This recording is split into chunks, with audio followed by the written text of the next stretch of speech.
bien sur OL Play, sur la zone membre de la chaîne YouTube de l'Olympique Lyonnais pour le moment qu'on attend toujours avec énormément d'impatience, c'est-à-dire le tirage au sort de la Ligue Europa, savoir quels seront nos adversaires cette saison en Coupe d'Europe. Vous savez que la formule n'a pas changé. On aura 8 matchs de phase de poule et puis après, soit on est éliminé directement, mais enfin ça on l'envisage même pas si on est à partir de la 24e place, soit on fait les barrages, soit comme la saison dernière, est-ce qu'on espère, on termine dans les 8 premiers de ce championnat et on est directement qualifié pour les 8e de finale. Pour m'accompagner durant ce tirage au sort et surtout vous donner toutes les infos dès qu'un club sera tiré au sort et qu'on saura que ce sera un de nos adversaires, on va vous sortir la fiche du club avec les joueurs, le palmarès, combien ils ont terminé dans leur championnat l'année dernière, est-ce qu'ils avaient joué la Coupe d'Europe, est-ce qu'on a déjà joué contre eux, si oui, est-ce qu'on a les images pour vous montrer les différents matchs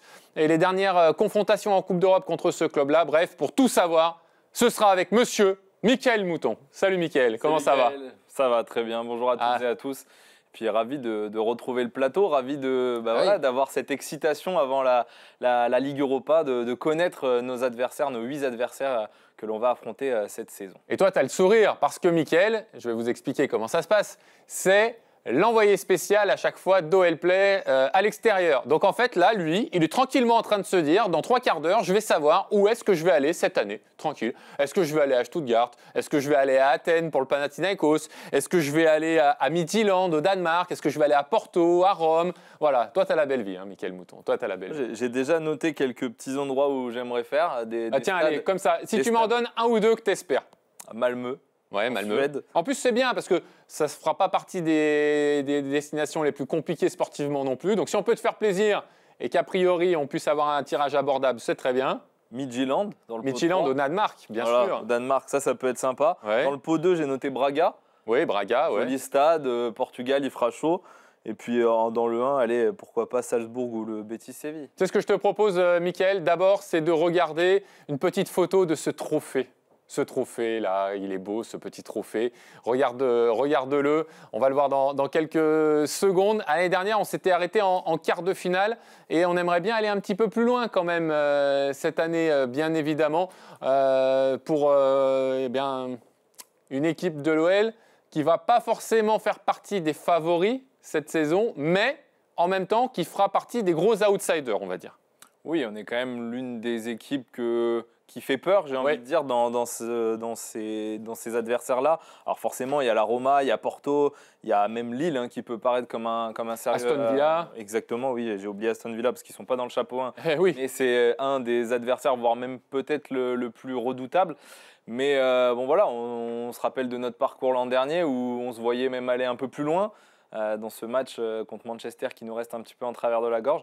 Donc on espère cette saison à nouveau faire une belle campagne européenne et pourquoi pas les titiller les plus grandes équipes. On va regarder les différents pots, comme tu l'as dit, tous les adversaires potentiels de l'OL, tous les clubs qualifiés pour cette Ligue Europa, avec effectivement ces 36 équipes qui vont participer à ce tirage au sort. On va les voir dans quelques petites secondes en rappelant qu'ils ont été mis dans différents chapeaux et qu'on va jouer contre 2 équipes du chapeau 1, voilà, 2 équipes parmi celles-là, sauf Lille, parce que Lille c'est un club français, donc on ne peut pas jouer contre un club français, mais on aura 2 adversaires déjà parmi ces clubs-là, Mickaël. Oui, 2 adversaires parmi ces clubs-là, c'est les clubs qui... Bon, à part peut-être Salzbourg, Dynamo Zagreb, c'est toutes des équipes qui font un petit peu peur. C'est voilà, les équipes qui ont le plus gros coefficient UEFA qui ont été mis donc, dans le chapeau 1. Donc, mis à part Lille, parce que c'est une équipe française, c'est toutes des adversaires qu'on pourra retrouver avec donc 2 parmi ces 8-là qu'on va affronter. Donc, il faudrait peut-être éviter par exemple Porto ou la Roma, mais bon. Après, sur 8 matchs, on est quand même capable de battre ces équipes-là. Oui, effectivement. Alors, il y en a qui nous rappelleront des sacrés souvenirs. Si on fait Dynamo Zagreb, si on retourne à Zagreb, par exemple, ça peut être sympa. Les Rangers aussi, qu'on avait affrontés l'année dernière. Donc ça, ce serait effectivement des tirages un petit peu particuliers. On va passer au chapeau 2 maintenant, s'il vous plaît. Pareil, il y aura 2 équipes parmi c'est ce chapeau-là. Vous pouvez laisser, pas de souci. On va passer au chapeau 2 parmi les équipes de ce deuxième tableau. Voilà, donc là, il faut évidemment enlever l'OL, mais parmi les 8 autres équipes, on en aura 2. Et là, ce n'est pas tout à fait pareil si vous jouez quand même Braga ou Fenerbahçe que si vous jouez peut-être le PAOK Salonique ou l'Étoile Rouge de Belgrade. Il y a quand même quelques différences de niveau, Mickaël, a priori, en tout cas sur le papier. Oui, ou Pilsen, on leur a pris leurs meilleurs joueurs à Pilsen, donc normalement, ils sont moins bons. Là, c'est vrai qu'il y a des différences de niveau et je me mettais à la place d'un club autre que l'OL. Et j'avoue que l'OL, c'est peut-être un des adversaires à éviter dans le chapeau 2 pour les autres équipes. Ouais. Avec peut-être le Fener et le Celtic, ça dépend après. Bon, il y a eu beaucoup de changements à l'intersaison. Mais c'est 2 des 3 équipes qu'il faudrait éviter dans ce chapeau-là.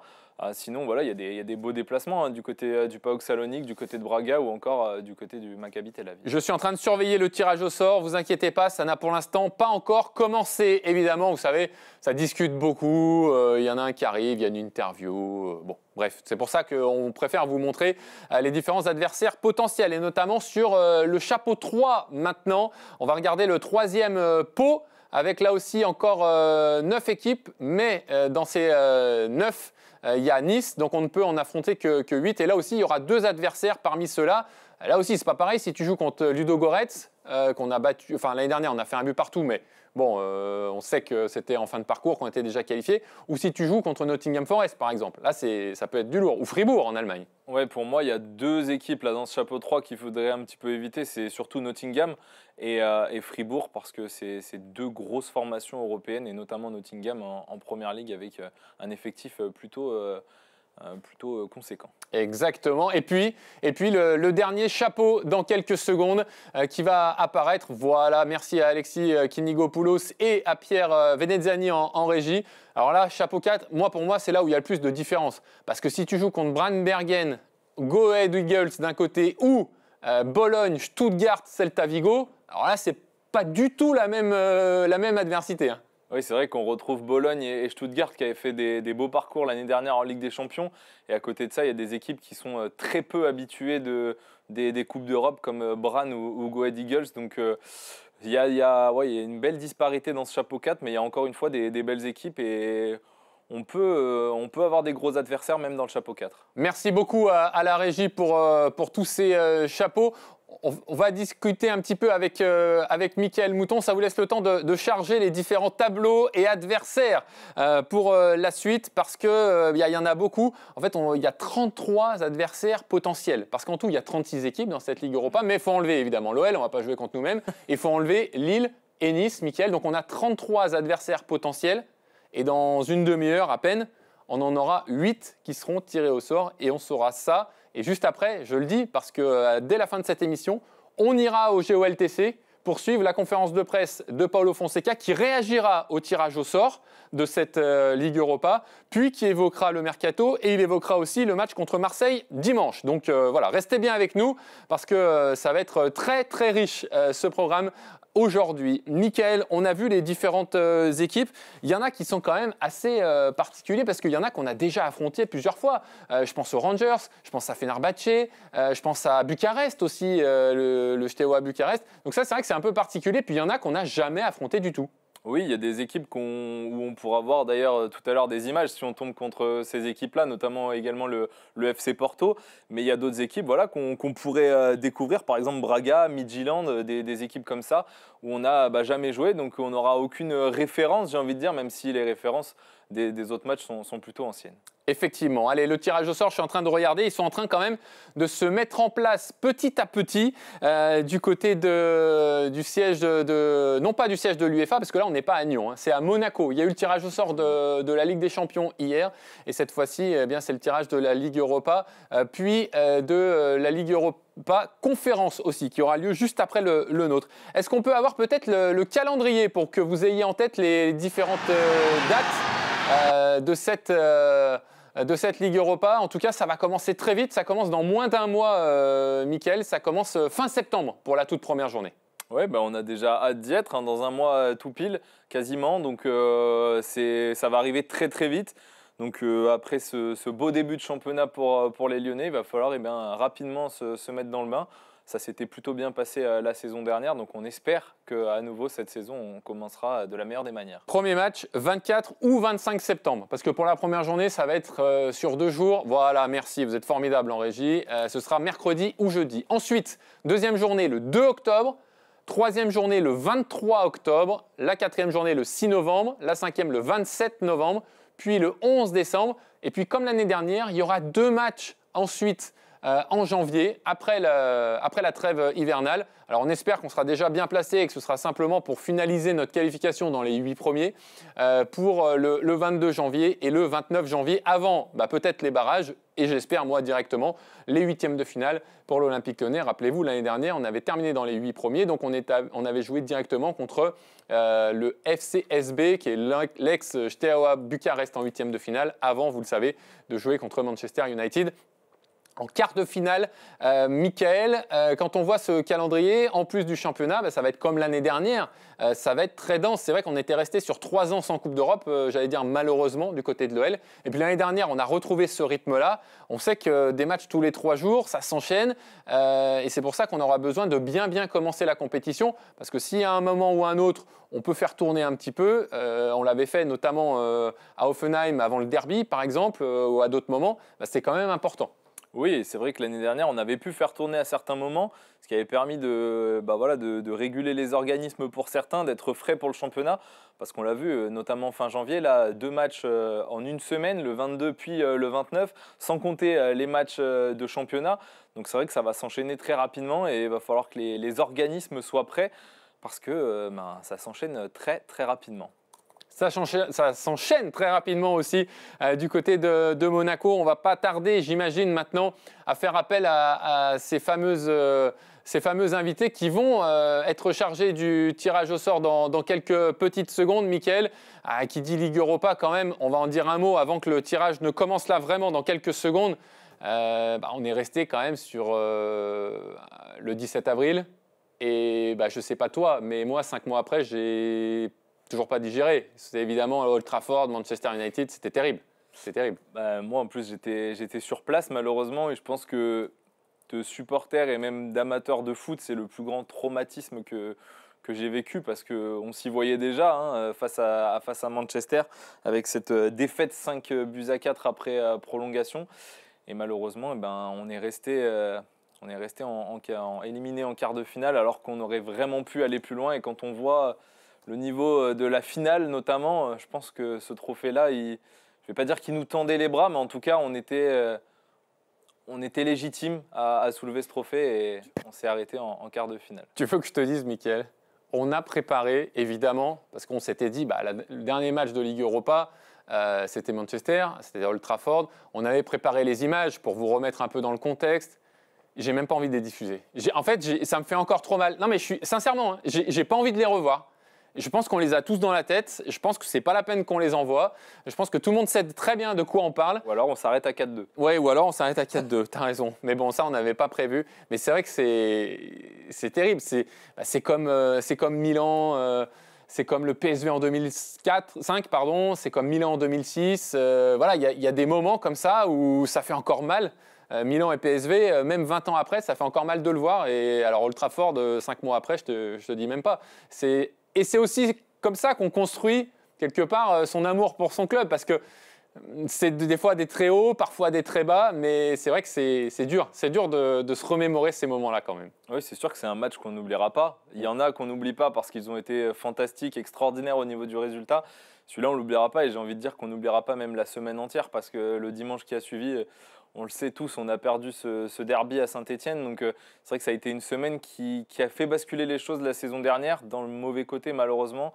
On a perdu un petit peu le fil de notre saison à ce moment-là et cette défaite là face à Manchester, en plus à 10 contre 11 en prolongation, c'est vrai que c'est un vrai traumatisme et il va falloir que cette saison on oublie ce match-là et qu'on reparte sur une feuille blanche. Je vais te poser une petite colle peut-être, je ne sais pas. Est-ce que tu te rappelles par contre, parce que ça on aura tendance à l'oublier à force, contre quelle équipe on avait commencé la compétition l'année dernière? L'Olympiakos. Oh, t'es fort. Très fort. Eh bien écoute, ce que je te propose, c'est que plutôt de se regarder Manchester qui va nous miner le moral, on va s'envoyer quelques images d'Olympiakos. Voilà, ça nous mettra de l'espoir, ça nous mettra du baume au cœur, ça va nous rappeler qu'on avait très bien commencé la saison dernière cette compétition.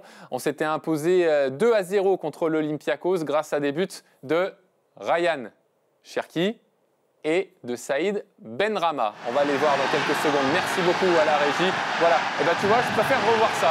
Alors oui, ça a moins d'impact peut-être, mais au moins ça met le sourire. Ouais, c'est vrai que pour le coup, c'est vrai que c'est le premier match, donc je ne me rappelle pas forcément de toutes les images. Mais et Virage Nord était fermé, tu te rappelles? Oui, il y avait une suspension. C'est pour ça qu'il n'y a personne derrière le but grec. Et voilà, Wilfried Zaha, passe décisive pour Saïd Benrahma. C'est vrai qu'on a l'impression que c'est d'un autre temps, puisque les deux ont quitté le club au mercato d'hiver dernier. Ça fait maintenant 7 ou 8 mois qu'ils ne sont plus chez nous. Mais fin septembre l'année dernière, on avait commencé la compétition avec ces équipes-là. Bon, là j'ai l'impression quand même qu'ils sont en train de se mettre en place. Ouais, parce que c'est long, hein. Je ne sais pas si tu as regardé le tirage au sort de la Ligue des Champions l'année dernière, hier soir, pardon. 35 minutes pour tirer au sort les premières équipes. Bon, là, quelle heure il est? Écart. Et tu vois, ça y est, ils sont en train de lancer le générique, le jingle. Donc, on va commencer à avoir les premiers clubs. En train de présenter les différents pots comme on l'a fait au départ, avec notamment l'OL dans le chapeau 2. Alors, on va être tout à fait franc, tout à fait transparent. Vous savez comment on est, hein. On est comme ça, on vous dit la vérité. Si on ne vous montre pas les images du tirage au sort, ce n'est pas parce qu'on n'a pas envie.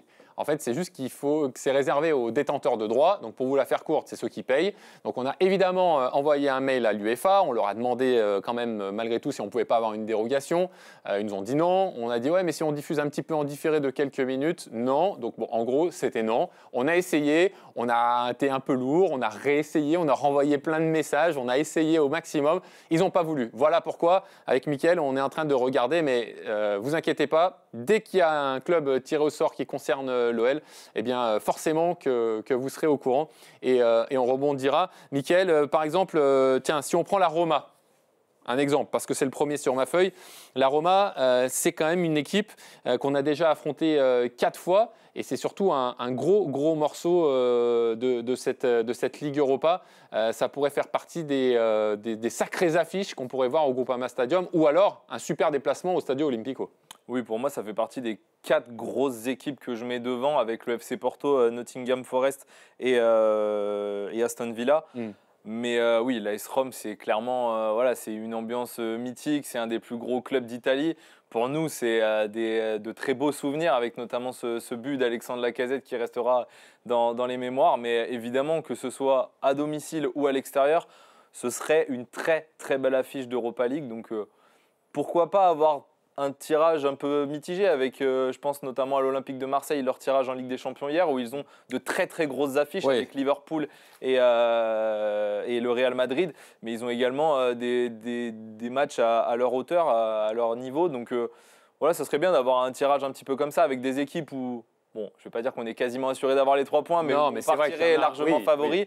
Et aussi des belles affiches comme le FC Porto ou l'AS Rome. J'espère quand même que si on joue contre Brandbergen, Utrecht ou Go Ahead Eagles au Groupama Stadium, évidemment qu'on partira favori, beaucoup plus que si on va à Rome, à Porto ou à Aston Villa. C'est sûr. Bon, voilà, bien sûr qu'après c'est du foot, que sur le papier, c'est une chose et sur le terrain ça en est une autre. On connaît tout ça, mais ça n'empêche pas de se dire quand même au moment du tirage au sort qu'il y a quand même malgré tout des tirages au sort un petit peu plus favorables que d'autres.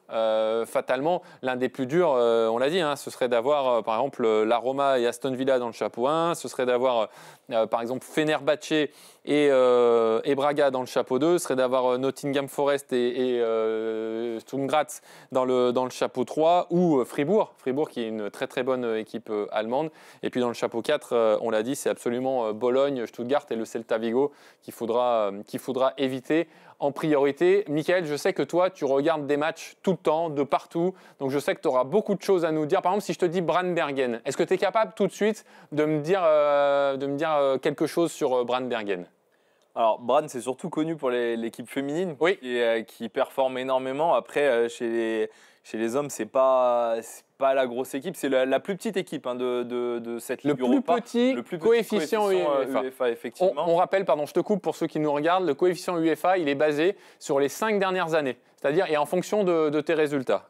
Le tirage a commencé, déjà on ne jouera pas l'AS Rome. On ne joue pas la Roma. L'AS Rome jouera contre Lille par exemple. Oui, et Nice.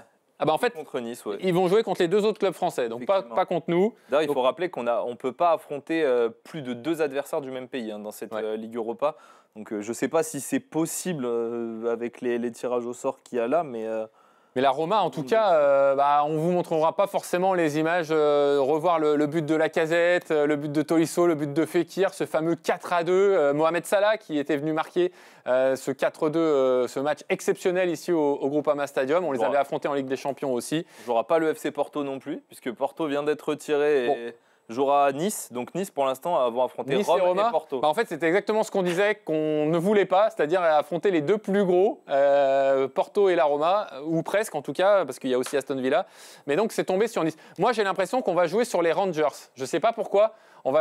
J'imagine parce qu'on les joue tout le temps, les Rangers. Donc, je ne serais pas étonné que ce soit une nouvelle fois un adversaire qu'on pourrait prendre. Mais en tout cas, pas Porto, ni la Roma. Voilà, ça c'est la première info. On attend malgré tout la principale info, c'est-à-dire quel sera notre premier adversaire, Mickaël. Et là, on va le savoir dans quelques secondes, puisqu'il y a un autre club qui est en train d'être tiré. On va regarder ça en live avec vous. Les Rangers, eh bien non plus. On n'aura pas les Rangers.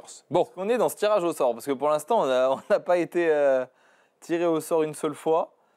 Mais par exemple, les Rangers qui auront des matchs face à la Roma ou face à Porto, face à Braga également. Oui, Braga, Ferencváros, Ludogorets, Sturm Graz, Genk et Brandbergen. Ils ont un tirage franchement assez clément, parce que Genk, Brandbergen, Ludogorets, bon, ça va pour les Rangers, donc toujours pas. Donc ça veut dire que là, c'est quand même en train, petit à petit, Mickaël, de se dessiner pour nous. Feyenoord, et toujours pas. Bon, alors, du coup, pour l'instant, on ne joue pas contre la Roma, pas contre Porto, pas contre les Rangers, pas contre Feyenoord. Et on sait qu'on ne peut pas jouer contre Lille, donc forcément, on jouera...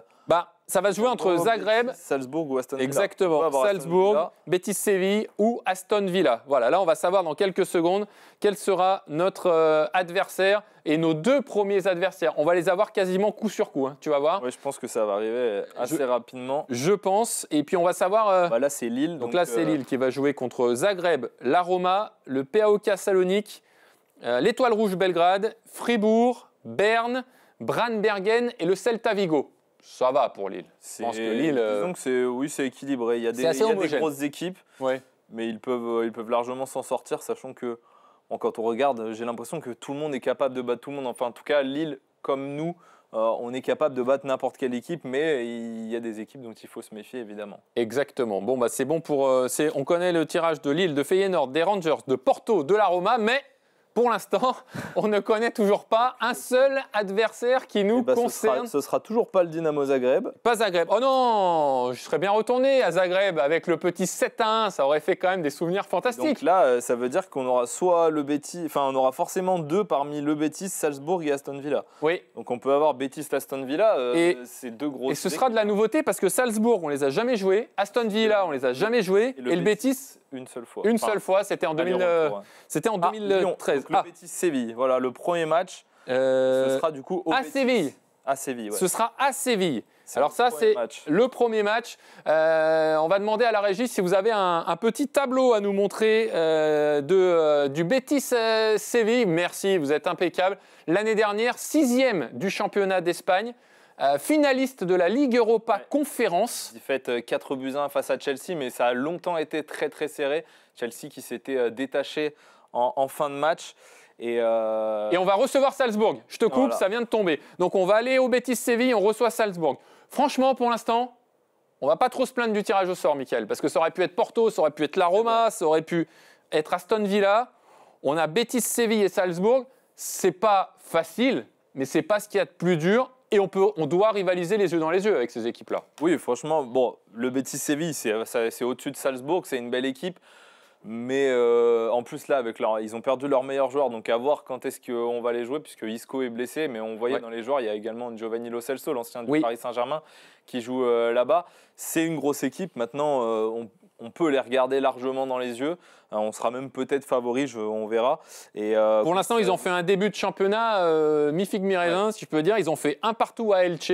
Ils ont battu Alaves 1-0. Ils ont fait un partout au Celta Vigo. C'est pas mal. C'est 5 points en 3 matchs, dont 2 à l'extérieur. Ils sont invaincus. Le coach, c'est Manuel Pellegrini. Tu te rappelles Pellegrini, évidemment, qui avait emmené Villarreal très loin. Très, très bon coach. Il y est depuis 2020. En tout cas, c'est l'assurance que ça va jouer au foot. avec Pellegrini, le Betis Séville. Évidemment, quand on pense Betis Séville, on pense à qui? À Nabil Fekir. À Nabil Fekir, qui a joué évidemment au Betis Séville jusqu'à l'année dernière. Et il y a aussi une chose très intéressante avec le Betis Séville, c'est que Abner est un ancien joueur du Betis Séville. Donc Abner va retrouver le stade Villamarine. Benito Villamarine, un stade de 60 000 places. Il y a une super ambiance. Donc ça va être vraiment très, très, très intéressant d'aller à Séville. Tiens, par rapport au Betis, est-ce que, s'il vous plaît, on peut se remémorer les 2 matchs qu'on avait fait contre eux? C'était en phase de poule de la Ligue Europa en 2013-2014. Si on a ça en régie, s'il vous plaît, ce serait parfait. Voilà. Au match aller, on avait gagné 1-0 grâce à Bafé Gomis. Parfait. Et le match au retour, on ne vous a pas mis d'image parce qu'il y a eu 0-0. Donc, il n'y avait pas de but à vous montrer. Mais tout ça pour vous dire qu'on avait déjà joué contre le Betis Séville. Et voici la preuve. Alors, qu'est-ce qu'il y a comme joueur un peu au Betis Séville, Mickaël? Moi, j'ai Paul Lopez dans le but, le gardien. C'est vrai. L'ancien gardien de Marseille. Il y a Marc Bartra, l'ancien défenseur du Barça, notamment. Borussia Dortmund. Voilà. Et Cédric Bakambu aussi. Cédric Bakambu en attaque. De Marseille ou de Sochaux. Oui. Qui est là-bas et qui réussit bien depuis la saison dernière. Il y a Fornals au milieu qui jouait avec West Ham, qui nous avait battu. Il y a Isco, mais qui est blessé, tu en parlais tout à l'heure. Giovanni Lo Celso au milieu de terrain. C'est une belle équipe d'Espagne maintenant. C'est vrai que là où je mettrais peut-être un bémol, c'est qu'on va les jouer à l'extérieur. Donc on ne sera pas forcément favori contre eux. Non, mais favori, en tout cas, contre Salzbourg à domicile, on devrait être favori. Contre le Betis, je pense qu'on peut largement les regarder dans les yeux, même à l'extérieur. Je suis en train de regarder. Je n'ai pas envie qu'on se lance tout de suite sur Salzbourg parce que si jamais c'est la boule de l'OL qui va être tirée, on va d'un coup connaître tous nos adversaires. Donc là, il va falloir être attentif. Mickaël, tu vas prendre des notes. Oui. Moi aussi, parce que là, il va falloir faire très, très attention. Peut-être le tableau Salzbourg, si vous l'avez, parce que le tirage va être dans quelques secondes. J'ai l'impression que ça ne va pas être tout de suite. Donc on a peut-être le temps de se regarder, s'il vous plaît, le tableau qui a été préparé pour Salzbourg, qui a terminé 2e du championnat d'Autriche l'année dernière, merci beaucoup, qui avait joué la Ligue des Champions l'année dernière. Ouais. Alors, ils ont été habitués à être souvent champions, mais là, ça fait 2 ans qu'ils ne sont plus champions. C'est Sturm Graz qui est champion. Exactement. Ils ont terminé 2e et 34e de la phase de groupe de Ligue des Champions l'année dernière. C'était un petit peu raté, clairement. Oui, ils avaient fini antépénultième de cette phase de Ligue des Champions. Ils n'avaient pas réussi à tirer leur épingle du jeu. Et parmi les joueurs à suivre, j'ai noté Johan Gadou. C'est un jeune défenseur central français formé au Paris Saint-Germain, qui est international français chez les U19. Donc il y a potentiellement des joueurs de l'OL qui peut connaître. Et c'est une très très belle cote. On sait que Salzbourg aime bien lancer notamment des jeunes Français. Oui. Donc, tu sais qui est-ce qu'il y a à Salzbourg aussi? Alors, il a été prêté l'année dernière à la Roma et j'ai l'impression qu'il ne compte pas vraiment sur lui cette année parce qu'il n'a pas joué encore depuis le début de saison. Il y a Lucas Gournadois, l'ancien de Saint-Etienne. Il appartient, en tout cas pour l'instant, il est toujours dans l'effectif de Salzbourg. J'ai quand même l'impression qu'ils essayent de l'écarter d'ici la fin du mercato, mais pour l'instant, il y est toujours. Il y a aussi Schlager dans le but. Et puis Salzbourg, c'est toujours pareil. Il y a beaucoup de jeunes qu'on ne connaît pas forcément et dès qu'ils explosent, ils vont à Leipzig, à Dortmund, en Bundesliga. On sait que c'est un club tremplin qui lance les jeunes, qui aime beaucoup faire jouer les jeunes et qui derrière, les transferts, que ce soit du côté de Leipzig ou du côté de l'Allemagne, globalement, c'est souvent des joueurs qui arrivent en Allemagne, qui viennent de Salzbourg. Donc ouais, c'est une belle équipe. Mais Mickaël, est-ce qu'il ne va pas y avoir l'OL dans quelques secondes? Non, je crois que je me suis un peu emballé parce que j'ai vu quelqu'un appuyer sur le bouton. Ils sont en train de mélanger toutes les boules et de… Ok. Salzbourg, évidemment, Karim Konaté aussi. Tiens, Stéphane Benas me fait à l'instant même ce petit message. Il y a effectivement Karim Konaté du côté de Salzbourg. Un joueur, ça je ne le savais pas, Stéphane me dit qu'il rêve et qu'il est un grand supporter de l'OL depuis qu'il est tout petit. Et il va venir au Groupama Stadium. Karim Konaté, on lui souhaitera bien évidemment la bienvenue. Salzbourg, depuis la reprise, ils ont éliminé Brandbergen. Parce qu'ils étaient en barrage pour se qualifier pour la Ligue des Champions au départ. Salzbourg, avec leur 2e place en Autriche, ça leur a donné droit de jouer les barrages. Donc ils éliminent Brandbergen. Ensuite, ils se font éliminer par Bruges. Ils perdent 1-0 et 3-2. Et puis ensuite, ils ont été reversés donc, en Ligue Europa, en sachant qu'ils ont commencé leur championnat aussi et que pour l'instant, c'est 3 victoires, 1 match nul et qu'ils sont pour l'instant premiers du championnat. Les joueurs de Salzbourg. Salzbourg, la ville de naissance de Wolfgang Amadeus Mozart, évidemment, parce que le football, c'est bien, mais il n'y a pas que le foot. L'OL est sorti. Alors, je vous avoue que j'ai raté du coup parce qu'on était sur Salzbourg. Est-ce qu'on peut retrouver le tirage de l'OL en régie, s'il vous plaît? On a tous les clubs qu'on va affronter. Effectivement, on a le PAOK Salonique également. On a le Maccabi Tel Aviv, on a Bâle, on a les Young Boys de Berne, Go Ahead Eagles et Utrecht. Ah, pas se mentir, Mickaël, mais ça ressemble quand même pas loin à un tirage le plus clément possible. Je ne dis pas facile, je ne dis pas que c'est gagné d'avance, je dis que ça aurait pu être beaucoup plus difficile que ça. J'ai l'impression qu'on est tombé sur un tirage assez, alors ouais, on va pas dire simple, mais en tout cas, on a été épargné parce que quand on voit à domicile, on va jouer Salzbourg, le PAOK Salonique, Bâle et Go Ahead Eagles. Ouais. Et à l'extérieur, on va se déplacer du côté du Betis Séville, du Maccabi Tel Aviv. Alors, ce ne sera pas à Tel Aviv, des Young Boys de Berne et de Utrecht. Donc, à part le Betis Séville, moi, j'espère ne pas être trop optimiste, mais il n'y a aucune équipe qui me fait peur, où je me dis on va perdre ce match. Maintenant, voilà, il faut être prudent. On sait que les matchs d'Europe, c'est toujours compliqué. Mais en tout cas, voilà, c'est un tirage plus qu'abordable. Et il va falloir, pourquoi pas, aller dans les 8, parce que l'année dernière, on avait été capable de le faire. Et là, au vu du tirage, je pense qu'on est capable de marquer un maximum de points. On va vous détailler adversaire par adversaire.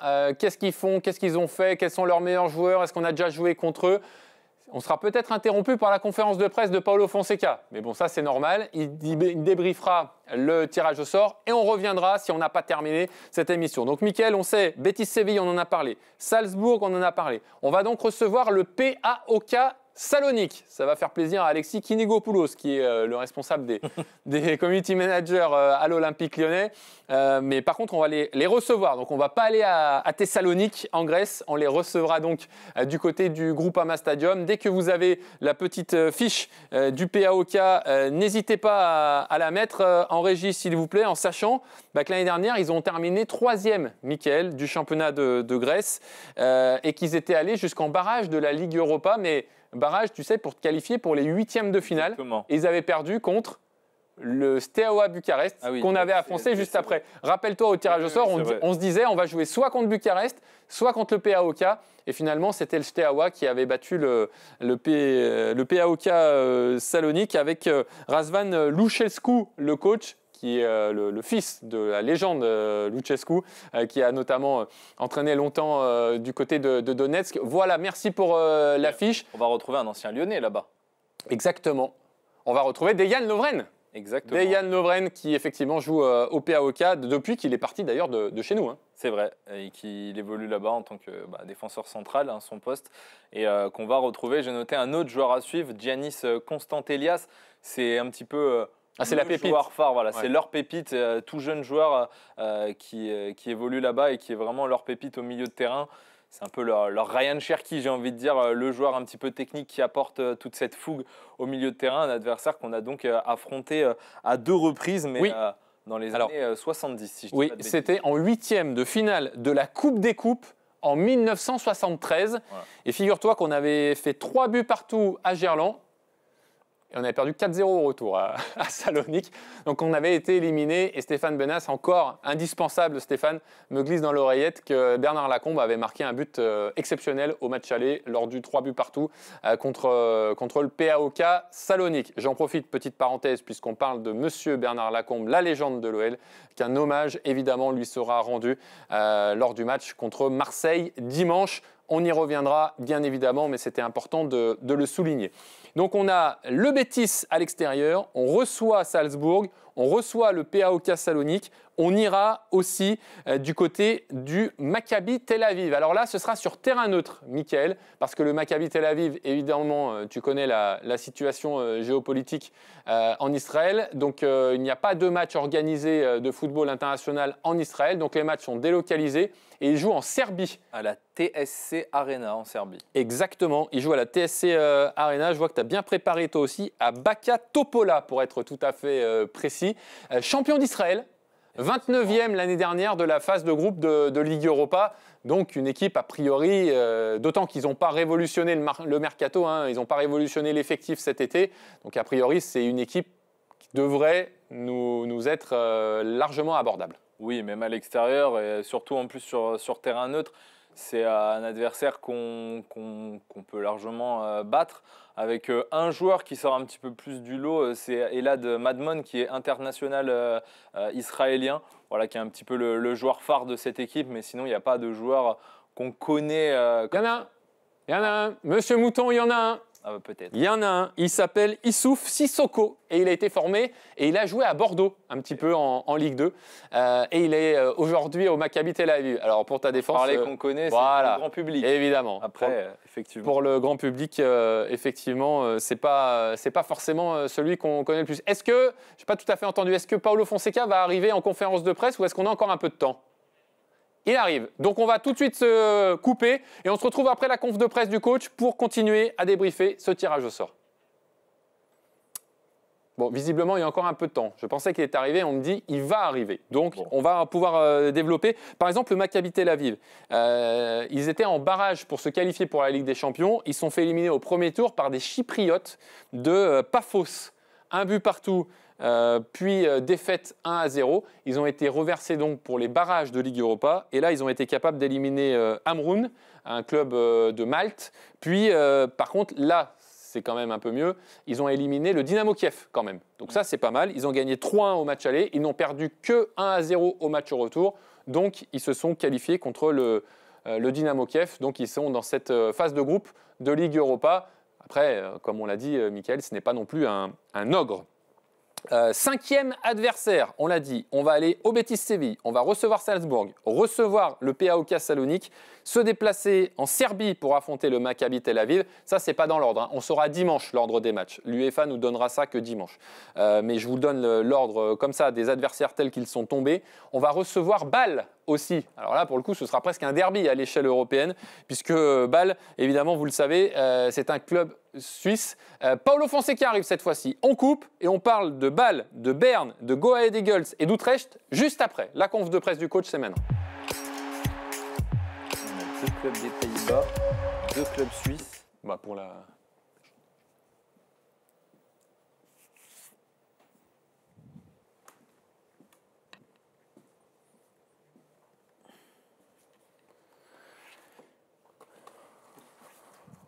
Bonjour. Réaction à chaud de ce tirage? C'était pas mal, hein.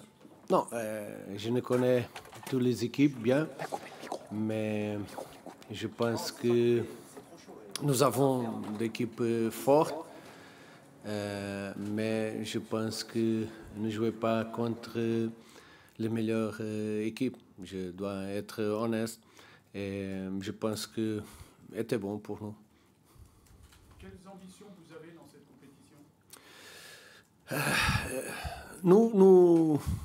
Je pense que c'est important d'entrer avec ambition, mais dans cette compétition, avec de grandes équipes, nous voulons entrer pour tous les matchs pour gagner. On va voir qu'est-ce que nous pouvons faire, mais je pense que nous devons entrer dans tous les matchs pour gagner. On va voir après qu'est-ce que nous pouvons faire. Est-ce qu'il y a un objectif de faire aussi bien, voire mieux que la saison dernière? Notre ambition est toujours améliorer. Je pense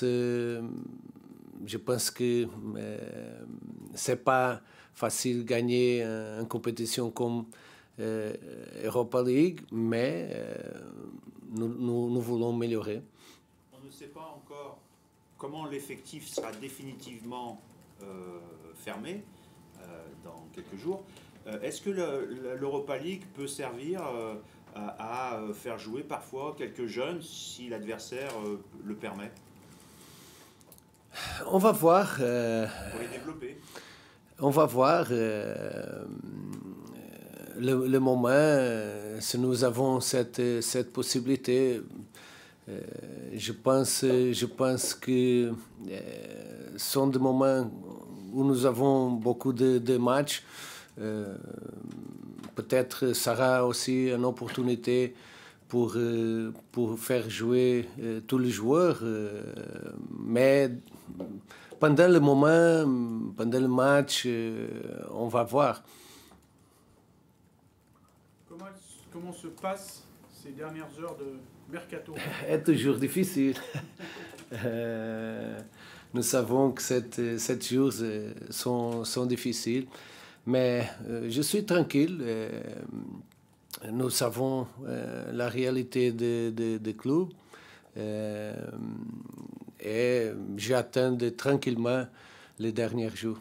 Même si un Georges Mikotadze peut partir, un Malik Fofana, ça ne sera pas pareil? Non, sont des joueurs importants pour nous, mais nous savons qu'avec cette situation, nous avons besoin de vendre un joueur. Le plus important est que nous sommes prêts pour cette situation. Je me demande si je veux que Malik et Georges restent, oui, mais je comprends le moment du club et la nécessité de vendre un joueur. Quel est votre message à la direction? Qu'est-ce que vous leur dites par rapport à ces deux joueurs? Je n'ai pas de message. Nous sommes à travailler ensemble. Je pense que Mathieu et Benjamin, ils ont fait un grand travail avec le recrutement. Et je pense que nous sommes prêts pour toutes les situations. Au niveau des arrivées, est-ce que vous pouvez nous confirmer pour le défenseur Azpilicueta, est-ce que c'est un joueur qui vous intéresse? Je dois dire la vérité. Était un joueur qu'on a parlé, que nous voulons, mais à le dernier moment, il a fermé un contrat avec Séville, mais était un joueur que nous voulons porter. Paolo, est-ce que Malik et Georges seront sur le terrain dimanche contre l'Olympique de Marseille? Je pense que oui. Je suis à préparer l'équipe pour faire jouer les deux joueurs. Je ne sais pas qu'est-ce qui va passer final à le moment de les jeux, mais je suis à préparer le match pour faire jouer les deux joueurs. On dit qu'il y a une très très bonne ambiance dans le groupe, c'est normal, vous avez fait une bonne préparation et 2 bons matchs de championnat. Les joueurs ne semblent pas très motivés à quitter le groupe. Est-ce que vous me confirmez un peu cette... Oui, nous avons une magnifique ambiance ici. Les joueurs sont motivés, ils ont travaillé très, très bien jusqu'à maintenant, aussi cette semaine. Un jeu important, ce n'est pas un jeu décisif, c'est seulement le 3e match de la saison, mais un jeu que nous voulons confirmer notre qualité, cette bonne ambiance, et je sens le joueur très, très motivé et très confiant. Pour revenir sur le match de Marseille, Marseille est à 3 points derrière vous. En cas de victoire, vous les metteriez à 6 points. Est-ce que c'est important pour le championnat? Je pense que le 3e match ne décide pas rien. Nous sommes à commencer. Je pense que le plus important est voir la progression de l'équipe. C'est vraiment un test pour nous, contre un adversaire très, très difficile. Et le principal est voir la progression de l'équipe, l'ambition, l'attitude de l'équipe dans le terrain. Qu'est-ce que vous attendez justement dans les progrès? On a fait 2 matchs différents. Je suis que jouer contre Marseille est un peu différent. Je m'attends d'une équipe très, très motivée, mais un jeu différent, un jeu avec une des équipes plus fortes. Et je pense que nous devons démontrer notre caractère et essayer contre une grande équipe de faire notre jeu. Paulo, quel regard avez-vous sur la situation de l'Olympique de Marseille en début de saison, avec tout ce qui s'est passé en interne, la mise en retrait de Jonathan Rowe, tout le questionnement autour d'Adrien Rabiot? Quel regard vous portez à la situation de l'OM? Je ne commente pas la situation de l'autre club. Paulo, bonjour. Bonjour. Simplement savoir comment est-ce que vous avez pris une décision pour le poste de gardien pour le match contre Marseille. Est-ce que vous avez toujours pensé qu'il faut encore attendre un petit peu pour votre nouvelle recrue ou pas? Non, pour moi, c'était facile de décider. Nous continuons avec Rémi en ce moment. Après, on va voir. Comme j'ai dit, cette semaine, Dominique a progressé beaucoup, mais il doit continuer à apprendre le notre jeu. Et je pense qu'il a besoin de temps pour apprendre. Justement, sur ce que vous avez vu quand même à l'entraînement, qu'est-ce qui peut vous apporter à l'avenir? Un grand gardien, je pense qu'un gardien avec beaucoup d'expérience. Je pense que un joueur très communicatif, un joueur qui peut orienter notre défenseur, et aussi un joueur qui 7 jours a progressé beaucoup les jeux de construction. Mais je dois dire que aussi Rémi a un bon moment. Un autre joueur aussi où il y a peut-être une petite incertitude, c'est sur Nico Tagliafico. Il n'a pas encore démarré un match titulaire. Est-ce que maintenant il est prêt? On sait qu'un joueur comme lui, c'est très très important dans les chocs comme face à Marseille. Nico est arrivé plus tard. Il n'a pas beaucoup de temps à entraîner avec nous. Le dernier match, il a entré. Il a joué quelques minutes. Un joueur important pour nous, mais je pense qu'en ce moment, Abner est un grand moment. Et je dois dire que contre Marseille, je commence avec Abner. Mais Nico a progressé physiquement. Il est plus prêt pour aider l'équipe, mais contre Marseille, nous commençons avec Abner. Juste le fait de l'avoir dans le groupe, c'est important, même s'il ne démarre pas. Un joueur comme Nico. Très important. Très important. Un joueur très important pour nous. Et un de notre capitaine cette année, un joueur très, très important. Paulo, vous avez commencé votre parcours à Lyon l'année dernière, à Marseille, justement, déjà dans un gros match. Qu'est-ce que vous avez retenu un petit peu de ces oppositions entre Lyon et Marseille? Comment vous voyez celle-ci, justement, par rapport à votre vécu? C'était le premier match avec 2 jours de travail. Je pense qu'on a fait un bon match là, mais ça sera un match différent. Marseille est un peu différent avec des joueurs différents. Nous sommes aussi une équipe différente. Le plus important est que nous reconnaissons la qualité de Marseille. Mais aussi, peut-être aujourd'hui, nous sommes une équipe plus préparée parce que nous avons plus de temps de travail pour affronter Marseille. Les supporters qu'on a croisés ce matin ont encore en travers de la gorge les 2 défaites de l'an dernier. Vous aussi, vous allez aborder ce match avec un esprit de revanche? Non. Un jeu normal. le championnat. Obviamente un jeu différent parce qu'il est contre une des meilleures équipes, mais ce n'est pas une revanche. Paolo, ça change quoi dans le quotidien de votre équipe, dans les séances d'entraînement, le fait d'avoir gagné les 2 premiers matchs? Rien. Est-ce que vous sentez peut-être plus de confiance, de légèreté, on tente plus de choses? Quand nous gagnons, nous avons plus confiance. Et, comme vous avez dit, porte une atmosphère différente quand nous gagnons. est normal.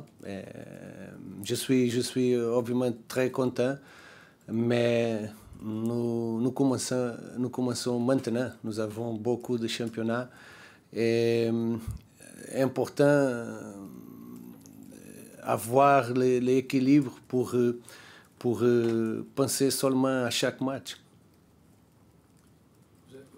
Entre les matchs de préparation et le début de saison, vous avez pris très peu de buts. Est-ce que vous avez l'impression que votre équipe se défend un petit peu mieux collectivement encore, peut-être cette année? Je suis d'accord. Je suis d'accord. Et qu'est-ce qui a changé un petit peu par rapport à ça? Oh, sont beaucoup de choses. Je pense que notre équipe est un peu différente. Je ne suis pas à dire qu'elle est meilleure ou non, mais est différente. Nous avons une équipe cette année qui travaille plus ensemble en un moment défensif, plus solidaire, plus concentré. Je pense que nous sommes différents aussi parce que on a travaillé beaucoup dans la pré-saison sur le moment défensif et aussi sur l'individualité. Et je pense que l'équipe est confiante en tous les moments défensifs de le match. Paolo, on a appris mardi la prolongation de contrat de Kalisz Mera jusqu'en 2029. J'imagine que pour vous, c'est également un soulagement. C'est un joueur qu'on peut voir dans la rotation dans l'avenir à vos côtés. Oui, je suis content qu'il a rénové le contrat.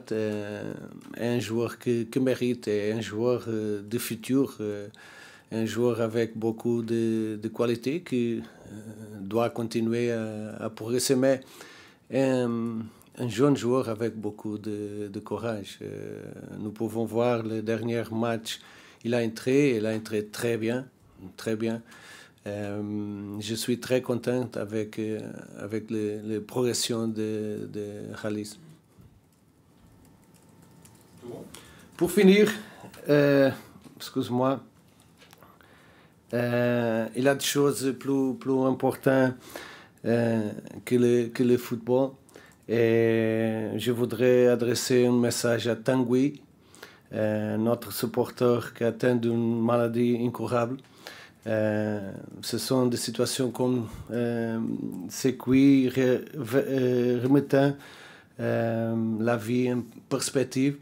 Et obviamente, nous sommes avec lui et nous voulons gagner aussi le match pour Tanguy. Merci.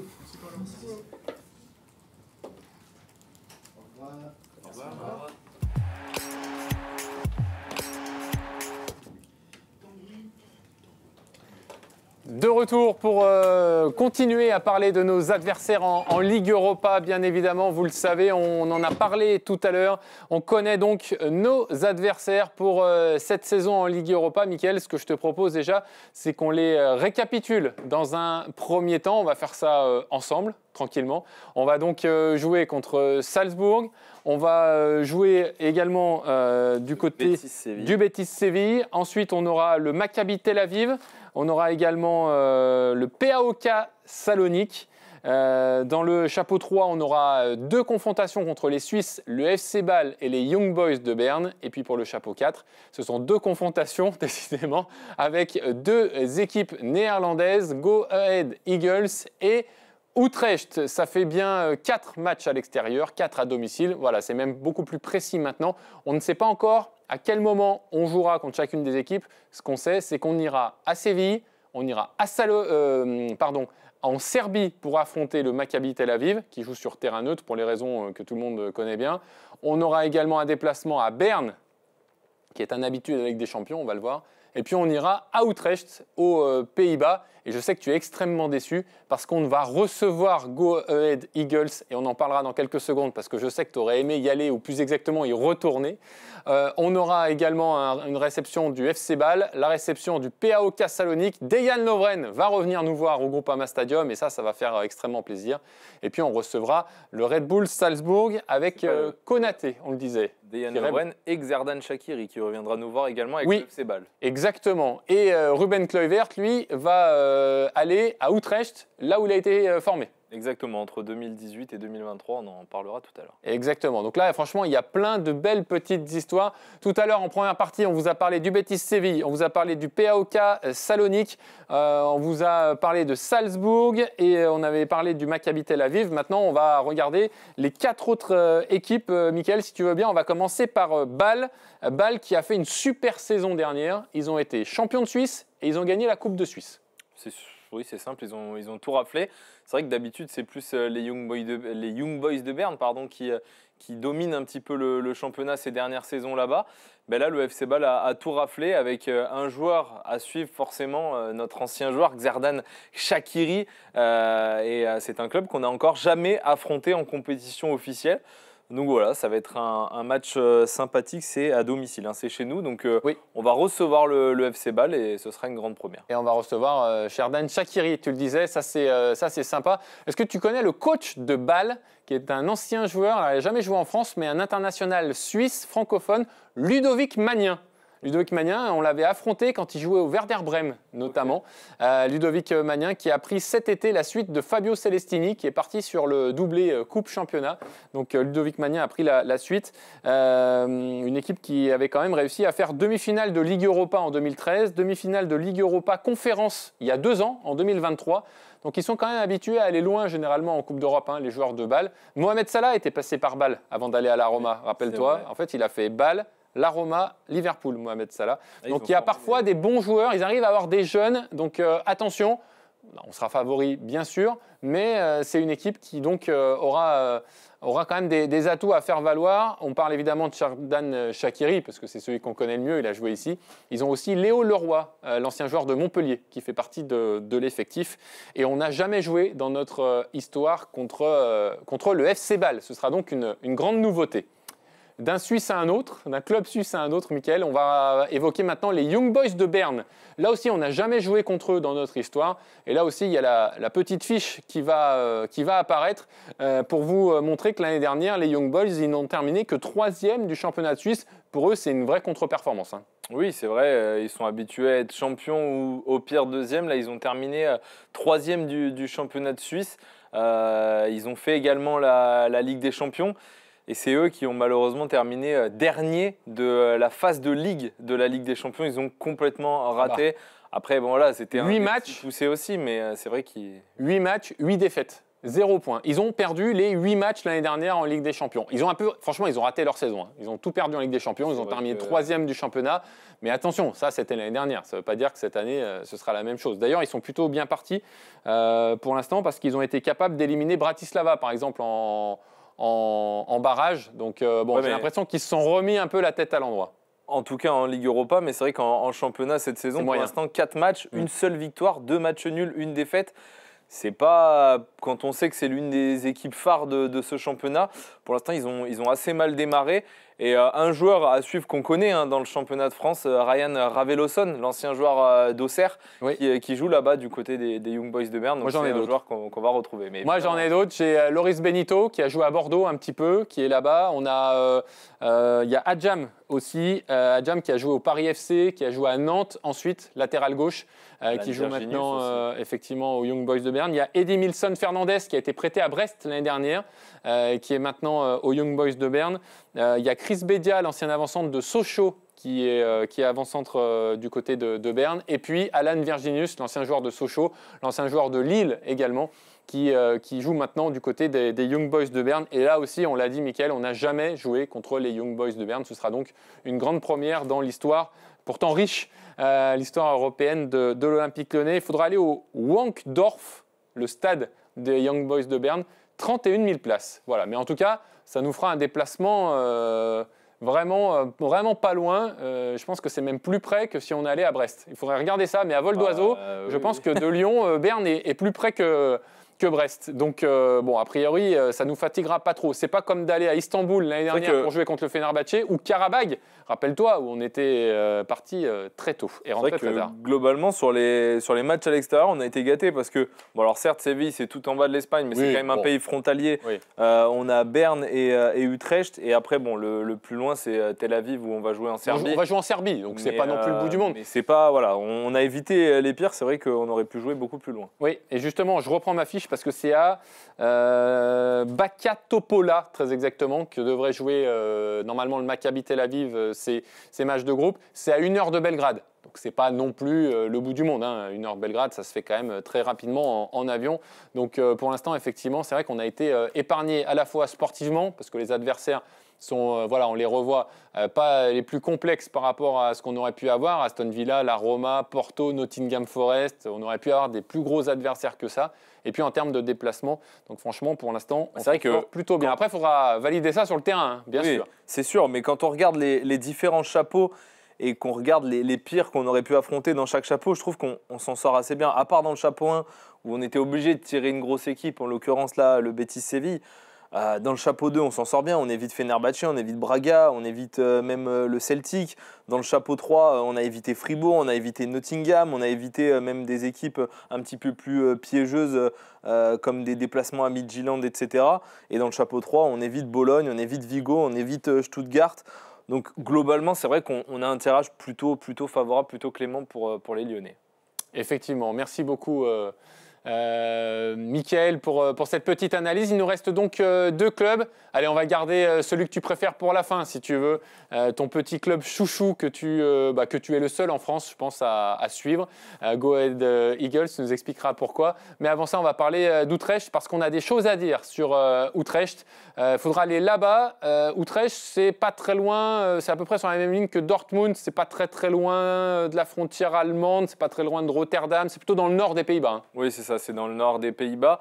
Une équipe qui a terminé 4e l'année dernière du championnat d'Eredivisie aux Pays-Bas, avec un joueur notamment à suivre, un joueur très connu en France et à l'étranger, 13e du Ballon d'Or 2022. Je sais. C'est quand même une grosse performance. Sébastien Haller, qui est parti du Borussia Dortmund et qui a signé donc à Utrecht.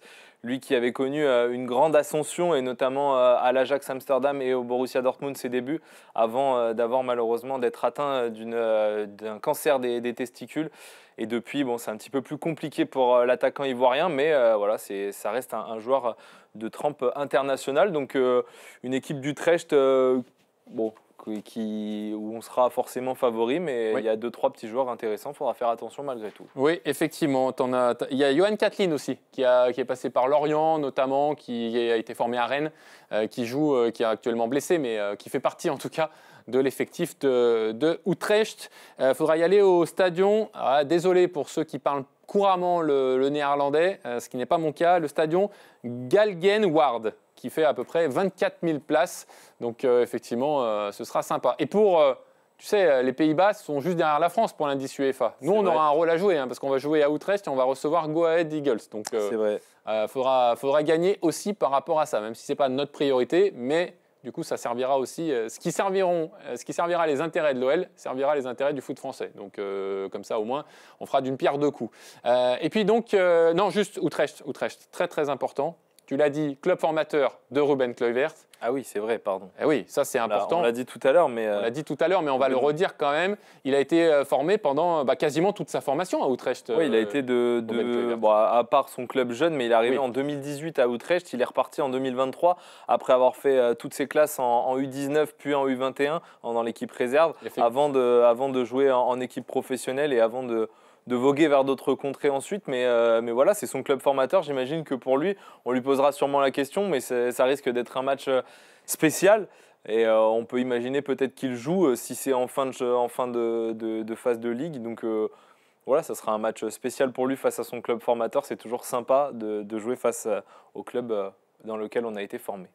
Et il y a aussi une histoire particulière qui touche tous les Français. C'est que David Di Tommaso, je ne sais pas si tu te rappelles, un ancien joueur formé à Monaco notamment, jouait à Utrecht et il était décédé en pleine carrière à 26 ans dans son sommeil d'une crise cardiaque. Voilà, donc une pensée aussi pour la famille originaire de Grenoble d'ailleurs, de David Di Tommaso et dont le frère Johan a longtemps joué dans la région, notamment à la Duchère, notamment dans des clubs de la région. Donc voilà, une pensée pour la famille Di Tommaso. Je crois même qu'ils ont retiré son numéro là-bas à Utrecht en mémoire. Exactement. Donc voilà, pour la famille Di Tommaso qui évidemment a marqué Utrecht et dont on se souviendra toujours et ce sera un clin d'œil forcément très très émouvant et important au moment de se déplacer là-bas. Un dernier mot pour notre dernier adversaire, Mickaël. Ce sera évidemment Go Ahead Eagles. Donc là, ce que je vais faire, c'est que je vais me taire parce qu'il n'y a personne en France qui connaît mieux ce club improbable. Vous ne le connaissez pas, moi non plus, personne ne le connaît. Il n'y en a qu'un seul en France qui connaît ce club, c'est Mickaël Mouton. Donc dis-nous tout, Mickaël. Vas-y, c'est à toi, c'est ton moment. Ça fait 25 ans que tu attends ça, c'est maintenant. Ah, c'est un petit club avec une toute petite ville d'Eventer où j'ai eu la chance d'aller en décembre 2023, d'aller voir un match où on sait que je suis fan de l'OL, mais je suis fan de foot avant tout et j'adore partir, voilà, découvrir des nouveaux clubs, aller voir des matchs de foot un petit peu de partout. Et j'ai eu la chance d'aller à Deventer, petite ville en haut des Pays-Bas, c'est pas loin d'Utrecht d'ailleurs. Oui. Et donc tout proche de la frontière. Entre Utrecht et Dortmund du coup. Oui, exactement, c'est proche de la frontière. Et l'année dernière, ils ont réalisé une très belle saison puisqu'ils ont terminé 7e aux Pays-Bas, mais surtout, ils ont gagné la coupe. Et alors, je suis un peu, tu me connais, je suis un petit peu fou. J'avais regardé ce match de finale de Coupe des Pays-Bas. Et c'est quand même extraordinaire parce qu'ils étaient menés jusqu'à la 98e minute. Ils ont obtenu un penalty, ils ont égalisé. Alors, j'ai plus en tête, c'était contre Alkmaar. Ah oui, Alkmaar. contre l'AZ Alkmaar. Ils étaient menés 1-0. À la 98e ou 99e, ils obtiennent un penalty qu'ils transforment, un but partout. Et puis derrière, ils ont gagné au tir au but. Et donc, ils se qualifient pour la première fois pour la Ligue Europa. Et j'ai noté un joueur à suivre, un joueur que j'avais bien aimé la saison dernière. Tu peux me dire n'importe qui. De toute façon, personne ne connaît un seul joueur de Go Ahead. Donc, vas-y. Jacob Breum, il s'appelle. C'est un milieu offensif danois qui, l'année dernière, a fait une belle saison. Puisqu'à 21 ans, il a fait 10 buts, 5 passes décisives en 26 matchs. Sachant qu'il a été blessé tout le long toute la fin de saison. Il n'avait même pas disputé la finale notamment. Donc voilà, c'est un joueur assez sympa, mais c'est surtout un club hyper familial d'une toute petite ville, un petit stade. Oui, c'est Deventer, hein, c'est ça C'est ça, c'est Deventer. Et un petit peu comme à l'OGC Nice, avant le match, il y a un aigle qui plane au-dessus du stade, qui vient se poser sur le bras. Ouais. Donc c'est un peu sympa. J'avais pris une photo avec l'aigle justement quand j'étais allé là-bas et il y avait... J'avais fait plusieurs matchs aux Pays-Bas et c'est vraiment l'ambiance qui m'avait marqué parce que c'est un tout petit stade, mais tout le monde chantait, ambiance très familiale et donc ça me fait plaisir de les retrouver au Groupama Stadium. Mais ce sera au Groupama Stadium, voilà, c'est que tu ne pourras pas y retourner, enfin tu peux y aller en vacances quand tu veux, mais pas pour la Ligue Europa puisque le match se jouera chez nous, donc au Groupama d'ailleurs, Stadium. Quand j'y étais allé, c'était un match entre Go Ahead Eagles et Utrecht. Utrecht avait gagné 2-0. L'anecdote est folle quand même. Merci beaucoup. Alors, ils ont commencé le championnat. Je ne sais pas encore ce qu'ils ont fait. Utrecht, pour l'instant, c'est 2 victoires, 1 défaite. Donc, ils ont plutôt bien commencé le championnat. Et pour Go Ahead Eagles, sur les 3 premières journées de championnat, Mickaël, est-ce que tu sais pour l'instant ce qu'ils ont réussi à faire ? 2 nuls et 1 défaite. Ouais, bon, c'est pas fou quand même. Ouais, ils n'ont pas fait un gros début de championnat. Après, ils ont joué contre des gros adversaires, puisque pour l'instant, ils ont perdu contre le PSV Eindhoven. Ils ont fait match nul contre l'Ajax et match nul contre le Fortuna Sittard. Bon, ça c'est pas bon. Mais en tout cas, ils ont joué les 2 plus grosses équipes. Voilà. Donc voilà. Ça explique aussi leur début de saison un peu compliqué. Mais faire nul contre l'Ajax, c'est pas mal. Oui. Et puis, bon, défaite face au PSV Eindhoven, 2-1, c'est pas non plus... Ah, que 2-1 Oui, donc ils font nul contre l'Ajax et ils perdent que 2-1 contre le PSV. Et 2-2 contre le... Ouais, pour l'instant, ils ont mis défaite 2-1 contre le PSV Eindhoven, match nul 2 buts partout contre Fortuna Sittard et 2 buts partout contre l'Ajax. Et ça ne vous surprendra pas si je vous dis qu'on n'a jamais joué contre Go Ahead Eagles dans notre riche histoire européenne. Je pense que vous l'aviez deviné. Ils ont été 4 fois champions des Pays-Bas, mais la dernière fois, c'était en 1933. Autant vous dire que c'était pas hier et que je suis pas sûr que ça se reproduise tout de suite. Je vais juste me rectifier parce que j'ai fait une erreur. Ils ont fait match nul contre Sittard, ils ont perdu contre le Sparta Rotterdam et fait match nul contre l'Ajax. La défaite contre le PSV Eindhoven de Match Buzyn. amical. En fait, non, c'était en finale de la Super Coupe. D'accord. Parce que vu qu'ils ont remporté Gagné la coupe, voilà. D'accord, c'est pour d'accord. ça. Petite rectification. Bon, alors du coup, leur début de saison est vraiment pas terrible quand même parce qu'ils ont aussi perdu contre une petite équipe à part. Ok, très bien. Merci Mickaël. Bah, écoutez, je crois qu'on est complet. On va peut-être se remettre le tableau quand même de toutes nos équipes. Ça, c'était très bien. Ça permet de revoir les 8 équipes contre lesquelles on va jouer, contre qui on va se déplacer, qui est-ce qu'on va recevoir. Merci à la régie. Donc, on ira à Benito Villamarine pour aller sur les traces de Nabil Fekir, évidemment, du Betis Séville, contre une très très belle équipe de Séville, qui joue dans une couleur qu'on n'aime pas trop en plus, donc ça redonnera un petit peu plus de sel à la rencontre, mais a priori c'est la plus belle affiche pour nous de ce c'est peut-être le match le plus compliqué, c'est le seul match où peut-être je me dis on peut perdre, mais on va tout gagner. On va pas perdre, jamais contre ceux qui portent des maillots de cette couleur-là. On va recevoir ensuite, pas ensuite, mais on recevra à un moment ou à un autre Salzbourg, qui a un petit peu perdu sa superbe par rapport à il y a quelques années, mais qui reste quand même évidemment un club avec des jeunes très très intéressants. On recevra le PAOK Salonique avec Dejan Lovren qui va faire son grand retour. On ira en Serbie sur terrain neutre pour affronter le Maccabi Tel Aviv. On recevra le FC Bâle, évidemment emmené par le capitaine Sherdan Shaqiri qui reviendra au Groupama Stadium, qui fera son grand retour. On n'oubliera jamais son but contre Marseille, ici même. On jouera aussi aux Young Boys de Berne. On ira en Suisse, mais donc du coup pas très loin pour affronter les Young Boys de Berne. On recevra Go Ahead Eagles, on vient d'en parler. Et puis on se déplacera donc à Utrecht. Et ça, ce sera le match spécial pour notre ami Ruben Kluivert qui va donc retrouver son club formateur. Voilà Mickaël, je pense qu'on est tout à fait complet. Il me reste à vous préciser qu'on va enchaîner avec la conférence de presse de Clinton Mata. Soyez pas surpris, Clinton Mata, il ne va pas revenir sur le tirage au sort parce que la conférence de presse a eu lieu à midi. Donc on n'avait pas encore le tirage au sort. Donc lui, il va plutôt parler de sa situation personnelle et de Marseille. Et puis surtout, je vais vous donner le programme à suivre pendant tout le week-end parce que vous allez voir, c'est fantastique. Ce soir à 20h, l'Inside. Depuis la reprise, on est en coulisses, on est avec les joueurs, on est dans les vestiaires, que ce soit à l'entraînement, que ce soit en match, à Lens, contre Metz. On était au stage, on était de partout avec Simon Barros, avec Mickaël Mouton.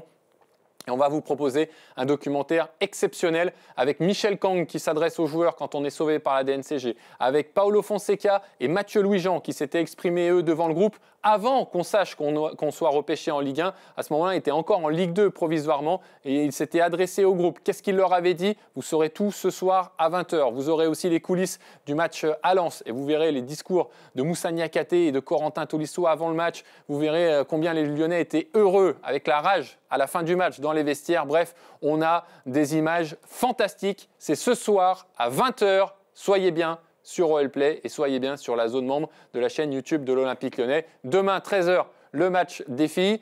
À 15h, le match des U17. Mickaël, ce sera toi, tu seras en direct. À 18h, le match de la Nationale 3 à Cessinet. Mickaël, ce sera toi aussi, tu seras en direct. Et puis dimanche, à 17h, le match des U19.